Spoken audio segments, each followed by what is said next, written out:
ఇదే త్రివిక్రమ్ శ్రీనివాస్ గారు. రెండోది, ఈ సినిమాకి సంబంధించి ఎవరు కోపం వ్యక్తం చేసినా మహేష్ బాబు బాగా పెర్ఫామ్ చేశాడు, బిలీవ్ చేశాడు, ఆ క్యారెక్టర్ని నమ్మాడు, నమ్మి చేశాడు. ఆ నమ్మకం కనిపిస్తుంది తెర మీద. అతనే కాదు, అందరూ నమ్మి చేశారు ఆ ప్రాజెక్ట్కి. కాకపోతే ఈ ప్రాజెక్టుని భుజాన వేసుకుని నడిపించినటువంటి గురూజీలోనే తప్పు ఉంది. గురూజీ రాంగ్ ట్రాక్లో వెళ్ళాడు. గురూజీకి ప్రేక్షకులంటే గౌరవం లేదు, గురూజీకి ఎవరన్నా గౌరవం లేదు. రెండోది, ఇంకొక కాంట్రడక్షన్ ఉంది ఈ సినిమాలో. కాంట్రవర్సీ కాదు, కాంట్రవర్సీ ఏమిటంటే, ఈ సినిమాలో వాంటెడ్గానే విలన్స్కి ఆయన మార్క్స్, లెనిన్ పేర్లు పెట్టాడు. జగపతి బాబు క్యారెక్టర్కి మార్క్స్ అని, సునీల్ వేసిన క్యారెక్టర్కి లెనిన్ అని పెట్టి, అది వాంటెడ్గానే పెట్టాడు. ఇతను కావాలనే చేస్తున్నాడు. మొదటి నుంచి కూడా ఇతను లెఫ్ట్ వ్యతిరేకి, రైటిస్టు. ఆ రైటిజం అనేది తను ప్రతి సినిమాలోనూ చాలా బలంగా చెప్తాడు, ఈ సాంప్రదాయవాదాన్ని.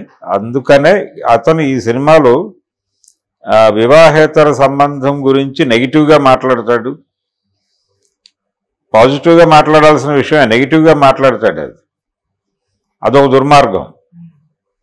అసలు ఆ పాయింట్ కన్విన్సింగ్గా కనిపించకపోవడానికి అదే కారణం. ఆ కథ కన్విన్సింగ్గా కనిపించకపోవడానికి లోపం అక్కడే ఉంది. అలా తన క్యారెక్టర్ల మీద కూడా గౌరవం లేదు, అతను ప్రేక్షకుల మీద గౌరవం లేదు. ఓకే, కనీసం తన సినిమాలో తను అనుకున్న పాత్రల మీద కూడా గౌరవం లేదు అతనికి, కనీసం గౌరవం లేదు. మహిళా పాత్రల మీద గౌరవం లేదు, మహిళల పట్ల గౌరవం లేదు అతనికి.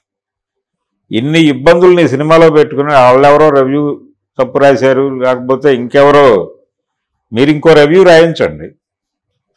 అలా జరిగింది గతంలో. ఒక సినిమాకి ఒక రివ్యూ వచ్చేస్తే ఒక పత్రికలో, ఆంధ్రపత్రికలో అప్పుచేసి పప్పుకూడు అనే సినిమా మీద ఒక రివ్యూ రాశాడు ముళ్ళపూడి వెంకటరమణ గారు. ఆయనకి ఆ సినిమాలో కొన్ని అంశాలు నచ్చలేదు, రాశాడు. అలా రాయటం ఆ సినిమా ప్రొడ్యూసర్ చక్రపాణి గారికి నచ్చలేదు. ఆయన రైటరే. ఆయన వెంటనే కొడవటిగంటి కుటుంబరావు గారితో రివ్యూ రాయించి అదే ఆంధ్రపత్రికలో వేయించాడు. ఆంధ్రపత్రిక వాళ్ళతో మాట్లాడాడు, ఏం నెగిటివ్గా రాశారు మా సినిమా మీద అంటే, మీరు పాజిటివ్ రివ్యూ రాసి పంపించండి, అది కూడా వేద్దాం అన్నారు. రాసి పంపించారు. ఆ తర్వాత ఆంధ్రప్రభలో కూడా వాళ్ళే రివ్యూ రాయించారు. విజయ బ్యానర్ నుంచి నడిచింది అది. సో మీరు ఇంకొక రివ్యూ రాసి ప్రచారం చేయండి. లేదు, మీరు అసలు ఒక చట్టం తీసుకురండి, ప్రభుత్వాల మీద ప్రెజర్ చేసి చూసిన సినిమా గురించి ఎవరు ఎక్కడా మాట్లాడకుండా ఉండేటట్టయితే సినిమా చూడండి, లేదంటే కనుక అసలు సినిమాలు చూడొద్దు. మీరు సినిమాలు తీయకండి, మానేసి వెళ్ళిపోండి. ఎవడు పాకులాట్లేదు కదా, మీ దగ్గరికి వచ్చి బతిమాలట్లేదుగా ప్రేక్షకులు. వంశీ గారు కొంచెం ఒక సినిమా తీయండి ప్లీజ్ అని ఎవడు బతిమాలట్లేదుగా మీ ఇంటికి వచ్చి. మీరు మీ మీద వ్యక్తిగత కక్షలేం లేవుగా ఎవరికి. మీరు కన్విన్సింగ్గా సినిమా తీస్తే బాగుందని దండం పెడతారుగా, ఇంతకుముందు పెట్టారుగా. మీరు చెత్త తీస్తే చెత్త అంటారు, మీరు మంచి సరుకు అమ్మితే కొనుక్కుని తింటారు. మీరేమో సరైనటువంటి వంటకం వండకుండా ఉడకని కూరలు పట్టుకొచ్చి మార్కెట్లో పెట్టి మీరు తినండి అంటే ఎట్లా తింటారు జనాలు? పైగా తినలేదని జనం మీద కోప్పడితే ఎలాగా? ఈ వంట బాగాలేదన్నోడి మీద కేసులు పెడతారంటే ఎలాగా? ఒక రకమైనటువంటి డబ్బు మదం కూడా కనిపిస్తుంది ఈ రకమైనటువంటి ఈ పోకడలు. పెట్టమనండి కేసులు, ఎంతమంది మీద పెడతారో ఒకసారి అందరూ కలిసి కూర్చోబెట్టి మాట్లాడితే సెట్ అవుతాడు. ఇది గురూజీ వెనకాలుండి నడిపిస్తున్న డ్రామా అని కూడా అనుకోవచ్చు. గురూజీ వెనకాలుండే ఈ మాట్లాడుతున్న వాళ్ళందరూ కొంచెం వాంటెడ్గానే మన సినిమాని బ్యాడ్ చేయాలనుకుంటున్నారు అనేటువంటి మోటివేషన్ వాళ్ళకి ఇస్తున్నాడు ప్రొడ్యూసర్లకి. వాళ్ళు రెచ్చిపోతున్నారు. ఆయన పర్మనెంట్ బ్యానర్ అది, ఆయన మిత్రులే వాళ్ళు, ఆయన మార్గదర్శనంలో అడుగులు వేస్తున్నటువంటి వాళ్ళు కూడా. ఆ విషయం వంశీ తీసేటువంటి ప్రతి సినిమాకి ఈ కథను యాక్సెప్ట్ చేసినటువంటి గురువు గారికి స్వాగతం, లేకపోతే గురువు గారికి ధన్యవాదాలు ఈ స్లైడ్ ఒకటి పడుతుంది. కాబట్టి ఆయన వంశీ అనే క్యారెక్టరు గురూజీ శిష్యరికంలో ఉన్నాడు. అది ప్రమాదం. అక్కడ నుంచి మొదలైంది ప్రమాదం. రాధాకృష్ణ అనే ఆయన ప్రొడ్యూసర్. అసలు యాక్చువల్గా అతనితో బంధుత్వం ఉంది. అతను ఈ బంధుత్వంతో అతను ఈ ప్రాజెక్టులోకి ఎంటర్ అయిపోయి తన పద్ధతిలో తాను రెచ్చిపోతున్నాడు.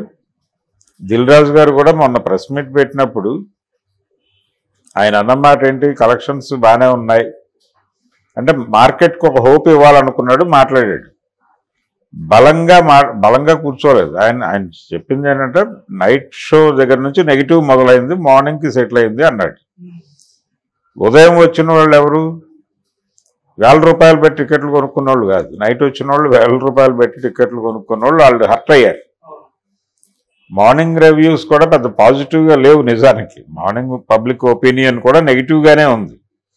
కాకపోతే దీనంత హర్టింగ్గా లేదు, అంతవరకే. ప్రాజెక్ట్ బాగాలేదు అనే మాట సర్వవ్యాపితం. కాకపోతే దానికి వచ్చిన డబ్బులు మహేష్ బాబు ఇమేజ్ వలన వచ్చినాయి, దాన్ని అడ్మిట్ చేయాలి. మహేష్ బాబు కొత్తగా కనిపించాడు, తను కొంత రన్ చేశాడు షోని. అందుకని ఈ ప్రాజెక్ట్ క్రైసిస్కి, అలాగే ఈ ప్రాజెక్టు జనాదరణ పొందకపోవటానికి, ఇప్పుడు ఈ పోలీస్ కేసులకి, వీళ్ళు సైబర్ క్రైమ్ చుట్టూ తిరిగి బుక్ మై షో మీద కేసులు పెట్టించి ఈ చేస్తున్న గోలకి, ఈ మొత్తానికి వెనకాల నుండి నడిపిస్తున్నవాడు గురూజీ. కాబట్టి గురూజీ నువ్వు కొంచెం ఈ గోల ఆపి ఏం చెప్తున్నాను, ముందు ప్రేక్షకుల్ని గౌరవించడం నేర్చుకో. ప్రేక్షకుల్ని గౌరవించు, నీ పాత్రల్ని గౌరవించు. గౌరవిస్తే గౌరవప్రదమైన సినిమాలు తీయగలుగుతావు. అశ్లీలం ఉండదు నా సినిమాలో, ఆయన సినిమాలో అశ్లీలం ఉండదు మరొకటి అనే పద్ధతిలో ఇంకొక సెక్షన్ దాడి మొదలుపెట్టింది. ఈ సినిమాని విమర్శిస్తున్న వాళ్ళ మీదకి ఇంకొక సెక్షన్ ఆఫ్ ఇంటలెక్చువల్స్ని తోలారు వీళ్ళు. వాళ్ళు ఆల్రెడీ ఆ దాడులు మొదలుపెట్టేశారు రకరకాల పేర్లతో సోషల్ మీడియాలో. ఆ దాడి చేస్తున్న వాళ్ళు మాట్లాడుతున్న ఆర్గ్యుమెంట్ ఏంటి, ఈ సినిమాలో ఎక్కడా అశ్లీలం లేదు, అది లేదు, ఇది లేదు అని మాట్లాడుతున్నారు. అది కూడా ఉంది. అసలు కుర్చీ మడత పెడితే తీసుకున్న దగ్గరే నువ్వు ఏ స్థాయికి పతనం అవుతున్నావో ప్రపంచం మాట్లాడింది. కాబట్టి మేమేదో పవిత్రులం, మేము చాలా గొప్పవాళ్ళం, మేము తీసింది చూడాలా అన్న పద్ధతిలో మీరు బుల్డోజ్ చేసుకుంటూ వెళ్తానంటే, అందుకోసం దళాలు పెట్టుకుని బెదిరిస్తారంటే ఇక్కడ భయపడటానికి ఎవడూ సిద్ధంగా లేడు. అందుకని దయచేసి ప్రేక్షకుల్ని గౌరవించండి గురూజీ. అలాగే ఆ వంశీ అనేటువంటి నిర్మాత కొంచెం ప్రేక్షకుల్ని గౌరవిస్తే మంచి సినిమాలు తీయగలుగుతారు. వాళ్ళు క్రియేట్ చేస్తున్న క్యారెక్టర్ల మీద కూడా కనీసపు గౌరవం లేదు వాళ్ళకి. ఇది ఇంకా ప్రమాదం. ఆ ప్రమాదంలో కూరుకుపోయి ఉన్నారు వాళ్ళిద్దరూ. కాబట్టి ఇప్పట్లో బయటపడతారని నేనైతే అనుకోవడం లేదు. Thank you so much sir. Thank you.